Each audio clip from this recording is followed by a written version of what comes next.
Subscribe করুন আর দেখুন এক মন কাঁপানো হরর স্টোরি। ভয় না পেয়ে বেল আইকনটা প্রেস করতে ভুলবেন না।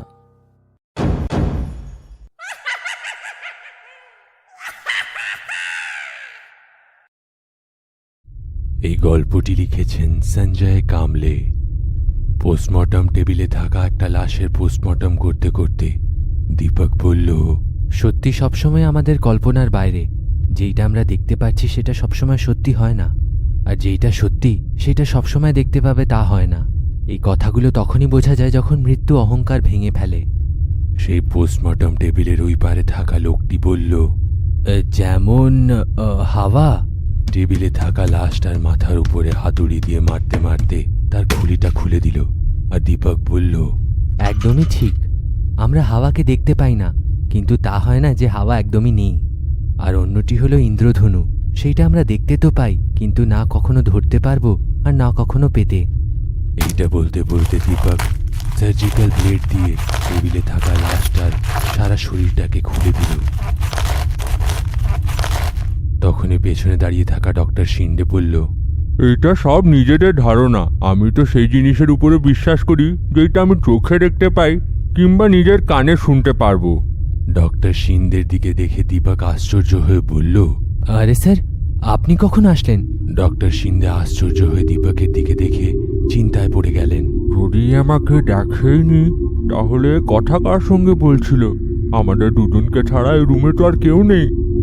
দীপক মুখে হালকা হাসি নিয়ে লাশের মুখটা কাপড় দিয়ে ভালো করে বেঁধে দিল।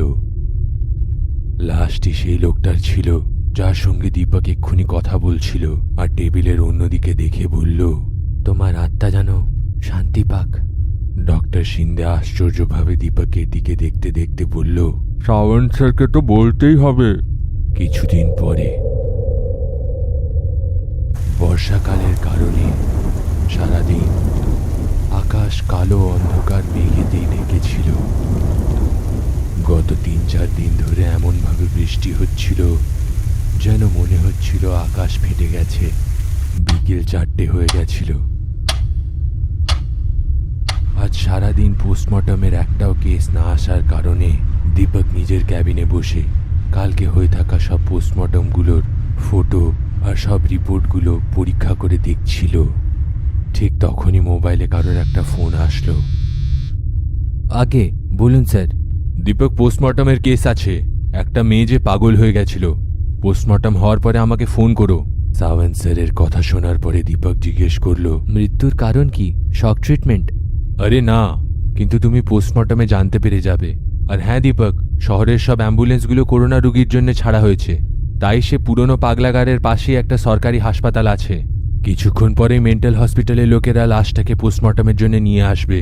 ঠিক আছে স্যার, কিন্তু সেই হাসপাতালে পোস্টমর্টমের সুবিধা আছে তো? আরে দীপক, এই শহরের সব থেকে পুরনো পোস্টমর্টম ডিপার্টমেন্ট সেইখানেই আছে। তুমি চিন্তা করো না, কাজ শেষ করে তুমি আমাকে ফোন করো।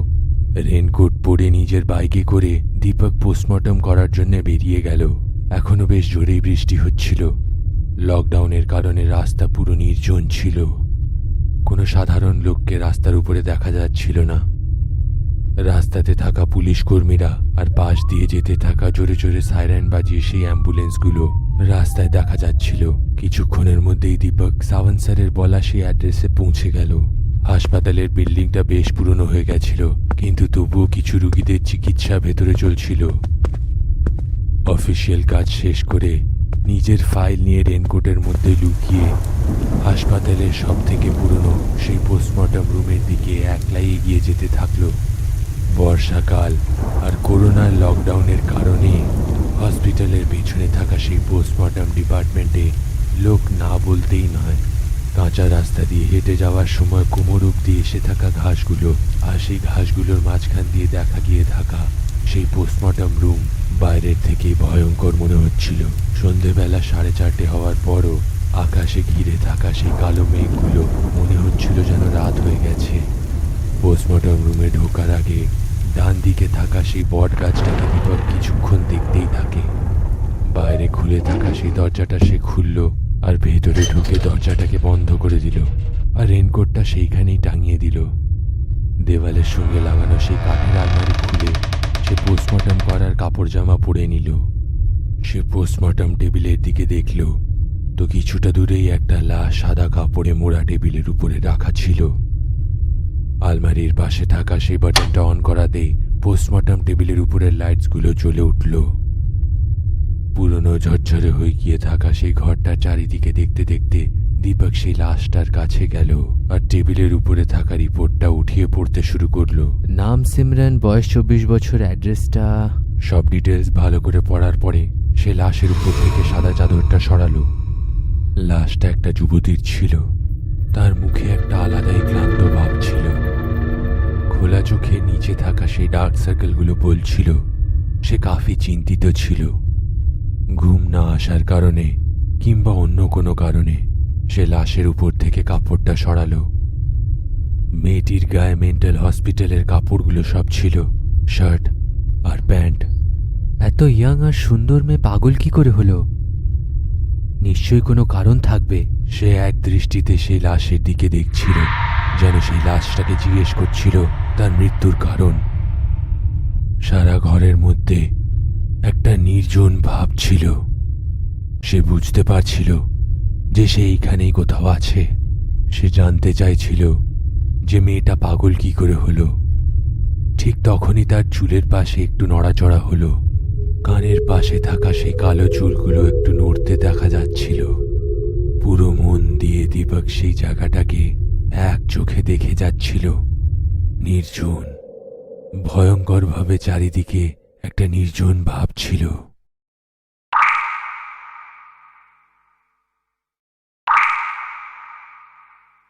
জায়গাটা এতটাই নির্জন ছিল যে দীপক পরিষ্কার নিজের হৃদয়ের স্পন্দন শুনতে পারছিল। দীপকের একটু খারাপ অনুভব হচ্ছিল। আস্তে করে সে নিজের হাতটা তার কানের পাশে নিয়ে গেল। সে চুলটাকে সরাতে যাচ্ছিল, ঠিক তখনই মৌমাছির মতন একটা পোকা তার চুল থেকে বেরিয়ে দীপকের মুখের উপরে আক্রমণ করে দেয়। মৌমাছির পাখার আওয়াজে এতক্ষণ ধরে ছড়িয়ে থাকা সেই নির্জন ভাবটা এক মুহূর্তেই শেষ হয়ে গেল। সেই পোকাটাকে সরানোর জন্য দীপক অনেক কষ্ট করছিল, কিন্তু সে কিছুক্ষণ ভূ ভূ শব্দ করে দীপককে বিরক্ত করতে থাকে। আর কিছুক্ষণে সেই পোকাটা তার চোখের সামনে থেকে উধাও হয়ে যায়। তারপরে আবার সেই নির্জন ভাব রুমে ছড়িয়ে যায়। দীপক আবার সেই এক চোখে পোস্টমর্টম টেবিলে থাকা লাশটাকে দেখতে শুরু করলো। কিছু একটা তো আছে। তারপরে সে হালকা করে চুলটাকে কানের উপর থেকে সরালো, তো আবার সে ধু ধু শব্দটা সে শুনতে লাগলো।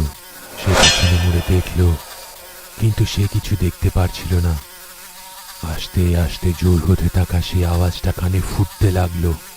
এত জোর আওয়াজ যে 2 হাত দিয়ে নিজের কান বন্ধ করে সে চারিদিকে দেখছিল, কিন্তু কিচ্ছু ছিল না।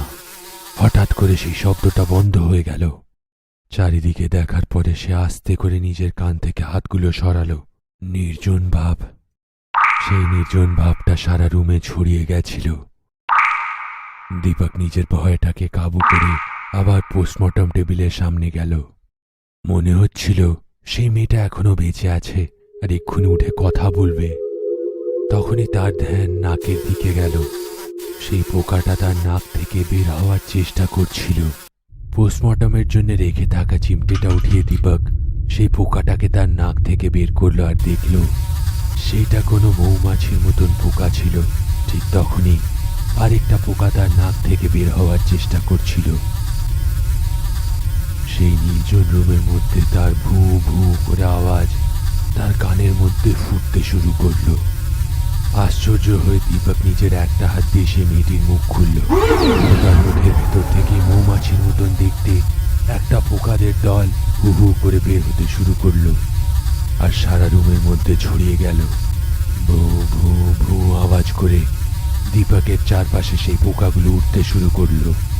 সেই নোংরা আর বাজে আওয়াজে দীপকের মাথা ব্যথা হয়ে ফেটে যাচ্ছিল।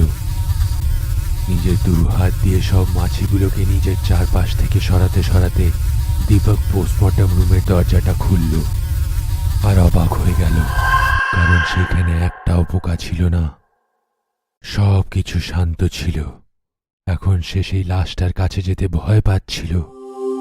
পোস্টমর্টম রুমে থাকা সেই লাশটার কাছে গিয়ে দীপক আস্তে করে বলল, কে তুমি আর কি চাও?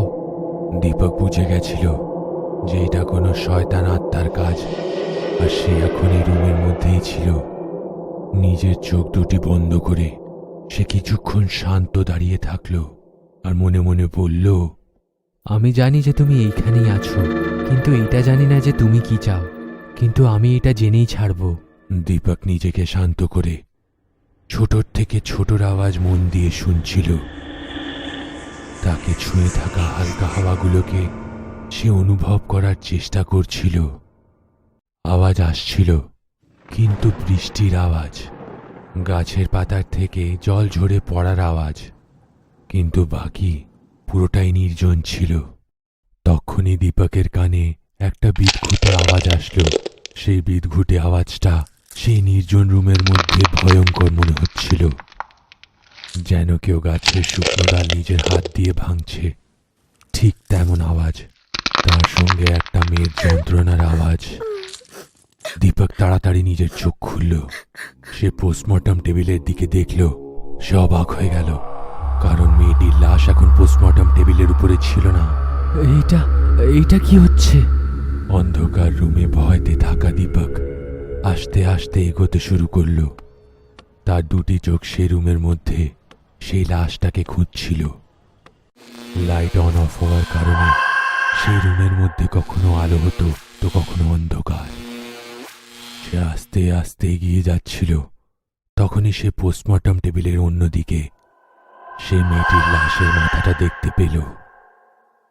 সাহস করে দীপক একটু একটু করে এগিয়ে যেতে শুরু করল, কিন্তু তার মুখের মধ্যে ভয়ের ভাব স্পষ্ট জানা যাচ্ছিল।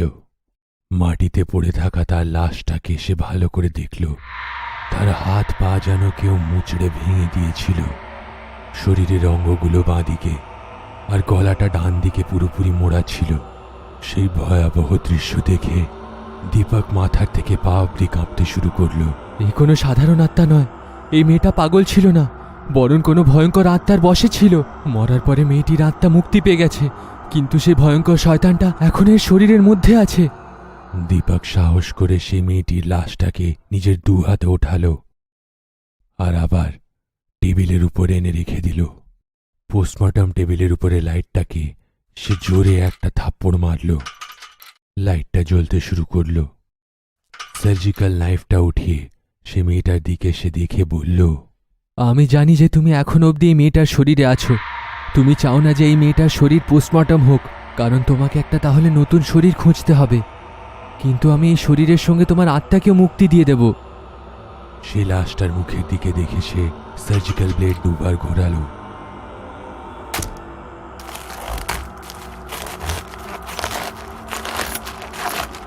কিছুক্ষণের মধ্যেই সেই মেয়েটির শরীরটা সে পুরোপুরিভাবে খুলে দিল, কিন্তু তার পেটের ভিতরে থাকা কিছু পোকা এখনো অব্দি জীবিত ছিল। এইটা দেখার পরে দীপক একটা সময়ের জন্য ভয় পেয়ে গেল। তারপরে সে মেয়েটির দিকে দেখে বলল, এই ব্যাপারটা যদি সাওয়ান্ত স্যারকে বলি তাহলে বিশ্বাস করবেন না। তোমার মৃত্যু আজ নয় 1 মাস আগে হয়ে গেছিল, যখন আত্মা তোমার এই শরীরের উপরে বশ করেছিল। কিছুক্ষণই পোস্টমর্টম শেষ হয়ে গেল। সে সাদা কাপড়ে শরীরটাকে মুড়ে দিল আর মুখটা ঢাকার আগে সে লাশটার মুখের দিকে দেখে বলল, আমি তোমাকে বলেছিলাম না, এই শরীরের সঙ্গে সঙ্গে তোমার আত্মাকে মুক্তি দিয়ে দেব। চলো, তোমার আত্মা শান্তি পাক। আর সেই লাশটার মুখটাকে ভালো করে সে বেঁধে দিল। কাজটা শেষ করে তুমি আমাকে কল করো। আগে সাওয়ান্ত স্যারকে ইনফর্ম করি। কল করার জন্য সে পকেট থেকে মোবাইলটা বের করেছিল। ঠিক তখনই আবার লাইট জ্বলতে নিভতে শুরু করলো। অন্ধকারের সঙ্গে আলো লুকোচুরি খেলছিল। দীপক লাইটের সুইচের দিকে এগিয়ে যাচ্ছিল। সাওয়ান্ত স্যারকে সে ফোন করলো আর মোবাইলটা কানে লাগিয়ে দিয়ে সে বাটনগুলো অন অফ করে দেখছিল। লাইট এখনো জ্বলছিল, নিচ্ছিল। 3-4 বার রিং হওয়ার পরে সাওয়ান্ত স্যার ফোন ওঠালো। আরে দীপক, কোথায় আছো? কখন থেকে তোমাকে ফোন করছি। ক্ষমা করবেন স্যার, ফোনটা সাইলেন্ট মোডে ছিল। ঠিক আছে, কোনো ব্যাপার না। আচ্ছা দীপক, আমাকে ডক্টর শিন্ডে বলল যে তুমি সত্যিতে আত্মাদের সঙ্গে কথা বলো। দীপক মিচকি হাসি দিয়ে বলল, হ্যাঁ, মনে হয়। সাওয়ান্ত স্যারের কিছু বলার আগেই ফোনটা নিজের থেকে কেটে গেল। দীপক অনেকবার কল লাগানোর চেষ্টা করল, হয়তো নেটওয়ার্কের জন্যে। তখনই নির্জন থাকা সেই রুম থেকে আবার সেই ভয়ঙ্কর আওয়াজ আসতে শুরু করল, শুকনো ভাঙা কাঠের মতন কিংবা মানুষের হাড় ভাঙার আওয়াজের মতো। তখনই দীপকের পেছনে অন্ধকারের মধ্যে সেই সাদা কাপড়ে মোড়া থাকা লাশের মধ্যে নড়াচড়া হতে শুরু করল। আশ্চর্য হয়ে দীপক সেদিকে দেখল, আর তার মুখের রং পাল্টে গেল। পোস্টমর্টম টেবিলে থাকা সেই লাশটার মধ্যে এখন নড়াচড়া হচ্ছিল। সেই মোড়া থাকা সাদা চাদরটা ছিঁড়ে দিয়ে লাশের দুটো হাত বের হয়ে আসলো, আর সেই স্তব্ধ রুমের মধ্যে কোনো জানোয়ারের গর্জনের আওয়াজ শোনা গেল। দীপক নিজের ভয়কে কাবু করে সামনে হয়ে থাকা সেই নড়াচড়া মন দিয়ে দেখছিল। তখনই লাইট জ্বলে উঠল, তো দীপক দেখল সেই সাদা কাপড় থেকে বের হয়ে থাকা সেই পচা দুটি হাত, তার মধ্যে থেকে মাংস গলে পড়ছিল। হাড়গুলো ভাঙতে ভাঙতে সেই দুটি হাত চেহারার উপরে থাকা কাপড়টাকে খোলার চেষ্টা করছিল। এই দৃশ্যটা দীপকের জন্য ভয়ঙ্কর ছিল। তার চোখ দুটি লাশটার উপরেই ছিল, কিন্তু সে শব্দ না করে আস্তে আস্তে পিছিয়ে যাচ্ছিল। টেবিলে থাকা সেই লাশটার পচা গলা হাত মুখের উপরে থাকা কাপড়টাকে ছিঁড়তে শুরু করল। তখনই টেবিলের উপরে থাকা টেবিল ছুটে গেল, আর রুমের মধ্যে ছড়িয়ে গেল অন্ধকার। সে রুমের নির্জন ভাবের মধ্যে কাপড় ছেঁড়ার শব্দ স্পষ্ট শোনা যাচ্ছিল। তারপরে সব শান্ত হয়ে যায়। ভয় ভয়তে সে নিজের মোবাইলের টর্চ অন করল, আলোটা পোস্টমর্টম টেবিলের দিকে করল, আর ভয়ের চোটে তার হৃদয়ের স্পন্দন বন্ধ হয়ে গেল।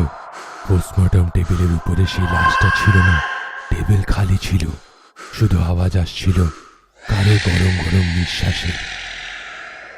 এখন সেইখানে থাকা মানে নিজের মৃত্যুকে ডেকে আনা, কারণ সেইটা শয়তানের আত্মা ছিল। শয়তানের আত্মারা নিরীহ লোকেদেরকে মেরে তাদের শরীরের উপরে ভর করে নেয়। বাইরে বের হওয়ার জন্য দীপক তাড়াতাড়ি দরজার দিকে গেল।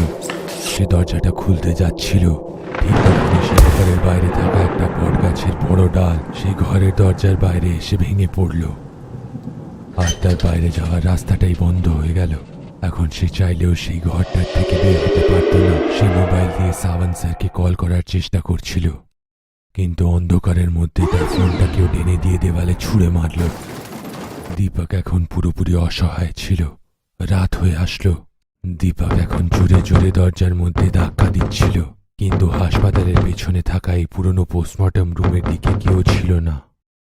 তখনই সে পেছন থেকে একটা কিছু জিনিসের টানার শব্দ শুনতে পেল, কিন্তু অন্ধকারের কারণে সে স্পষ্টভাবে দেখতে পাচ্ছিল না। কিন্তু সে জানত সে শয়তানের আত্মাটা এখানেই কোথাও ছিল। ভয় ভয়তে সে বলে উঠল, আসলে তুমি কি চাও? দীপক সেই অন্ধকার ঘরের মধ্যে নিজের ভয় চোখে দেখতে শুরু করল। তখন একটা ভয়ঙ্কর হাসির শব্দ তার কানে বেজে উঠল, আর ভয়াবহ আওয়াজ শুনতে পেয়ে তার স্পন্দন বন্ধ হয়ে যাচ্ছিল। তখনই মৌমাছিদের একটা দল তার উপরে হামলা করল। অন্ধকারের মধ্যে ভূ ভূ শব্দ শোনা যাচ্ছিল। পরের দিন যখন সে চোখ খুলল, তখন সে হসপিটালের বেডে ছিল। ইসিজি মেশিনের বিপ শোনা যাচ্ছিল। বাকি সবকিছু শান্ত ছিল, না কোনো ভয়ঙ্কর শব্দ আর না কারোর অনুভব। পাশের থেকে নার্স তার গ্লুকোজের বোতলটা দেখে চলে গেল। দীপক, এখন কেমন ফিল করছো? সাওয়ান স্যার তার বেডের পাশেই বসেছিল। দীপকের হাত ধরে কাঁদতে কাঁদতে উনি বললেন, দীপক, ডক্টর শিন্ডে আমাকে বলেছিল যে তুমি সত্যিতে আত্মাদের সঙ্গে কথা বলো, কিন্তু তার বিশ্বাস ছিল। আমি ভূত প্রেত আত্মাদের উপরে বিশ্বাস করতেই চাই না। কিছু বছর আগে আমার মেয়ের উপরে একটা শয়তানি আত্মা ভর করেছিল। আমরা অনেক সাইকিয়াট্রিস্টকে দেখিয়েছি, কিন্তু কোনো লাভ হয়নি। তার পাগলামি আস্তে আস্তে বেড়েই যাচ্ছিল। একদমই ঘুমাতো না। যদি ঘুম পেত তাহলে জোরে জোরে চেঁচাতে শুরু করত। বাড়িতে ঘুরতে থাকা আরশোলাগুলো কিংবা দেওয়ালে থাকা টিকটিকিগুলোকে সে না ঘৃণা পেয়ে খেয়ে ফেলত। তারপরে তাকে মেন্টাল হসপিটালে ভর্তি করতে হলো। সেইখানে অন্য একটা পাগল তার হাতের মাংস কামড়ে ছিঁড়ে বের করে নিয়েছিল, কিন্তু 1 মাস পরে তার মৃত্যু হয়ে গেল। কিন্তু পোস্টমর্টম রিপোর্টে আসলো যে তার মৃত্যু 1 মাস আগেই হয়ে গেছিল। যে ঘরটাতে তুমি ছিলে সেই ঘরটাতেই তার পোস্টমর্টম হয়েছিল। সেইখানের লোকেরা বলে সেইখানে সিমরানের পোস্টমর্টম হওয়ার পর থেকে বিদঘুটে ঘটনা হতে শুরু করলো। তারপরে ডিপার্টমেন্ট বন্ধ করে দেওয়া হলো। আমাকে ক্ষমা করো, আমি তোমাকে মিথ্যে কথা বলে সেইখানে পাঠিয়েছিলাম, কারণ তুমি আত্মাদের সঙ্গে কথা বলতে পারো। আমি শুধু এতটুকু জানতে চাই, 1 বছর আগে মরে গিয়ে থাকা আমার মেয়েটার আত্মা মুক্তি পেয়েছে না এখনো সেইখানেই আছে? দীপক ওনার কোনো প্রশ্নের উত্তর দিল না। হয়তো সে অনেক রেগেছিল। সাওয়ান্ত স্যার হতাশ হয়ে চলে গেলেন। দীপক সেই ঘরের মধ্যে একলা বেডের উপরে শুয়ে শুয়ে সিলিংয়ে ঘুরতে থাকা ফ্যানের দিকে দেখছিল। সে পুরো শান্ত দেখাচ্ছিল। সে নিজের 2টি চোখ বন্ধ করে শান্ত শুয়ে থাকল। কিন্তু তখনই হঠাৎ মৌমাছির আওয়াজ তার কানে ভেসে আসলো। ভয় পেয়ে সে চোখ খুলল। সত্যিতে একটা মৌমাছি তার মুখের উপরে ঘুরতে ঘুরতে তার হাতের উপরে বসে গেল। কিছুক্ষণ দীপকের ভয় চোখ তাকে দেখছিল। তারপরে সে সেটাকে ভালো করে দেখতে শুরু করল। তারপরে সে সেইটাকে নিজের মুখের ভেতরে ঢুকিয়ে দিল।